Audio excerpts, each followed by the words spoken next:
পঞ্চম শ্রেণীর শিক্ষার্থীবৃন্দ, আমরা 30 পৃষ্ঠার আজকে 5 নম্বর অঙ্ক সমস্যার সমাধান করব। 12টি কলা এবং 8টি পেঁপের মূল্য একত্রে 616 টাকা।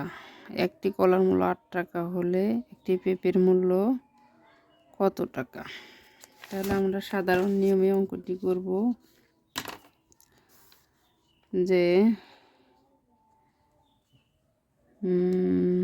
এখানে একটি কলার মূল্য দেওয়া আছে, তাহলে আমরা 12টি কলার মূল্য আগে বের করব। একটি কলার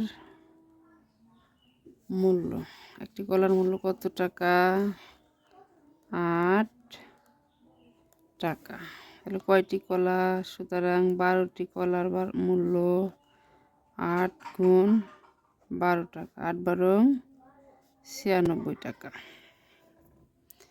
সুতরাং আমাদের কি দেওয়া আছে? এই যে 12টি কলা এবং 8টি পেঁপের মূল্য একত্রে। 12টি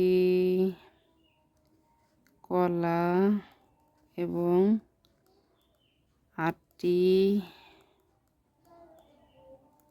পেঁপের মূল্য একত্রে 616 টাকা। 616 টাকা। তাহলে আমরা কয়টি কলার মূল্য? 12টি কলার মূল্য অলরেডি বের করেছি। 12টি কলার মূল্য কত টাকা? এই যে 96 টাকা। তাহলে আমরা বড় করে একটা টান দেব, লিখবো এই যে 8টি পেঁপের মূল্য। সুতরাং 8টি পেঁপের মূল্য, এটা কিন্তু বিয়োগ করলে আমরা পেঁপের মূল্যটা পেয়ে যাবো। 6 শূন্য শূন্য আছে কত হলে 11 গুণে 10, 11 2 হলে হাতের 1 5।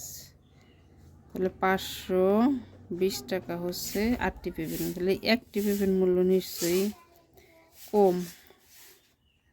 তাহলে একটি পেঁপের মূল্য হবে 520 ভাগ 8 টাকা। তাহলে আমরা এখানে রাফ করি 520, 5 8 40, 5 9 45, 5 9 45, 8 5 8 40, 6 8 48, 7 8 56, 6 8 48, 4 আছে কত হলে 8 আছে কত হলে 12 মিলে 8 9 10 11 12, 8 9 10 11 12, 4 হলে 5 8 40।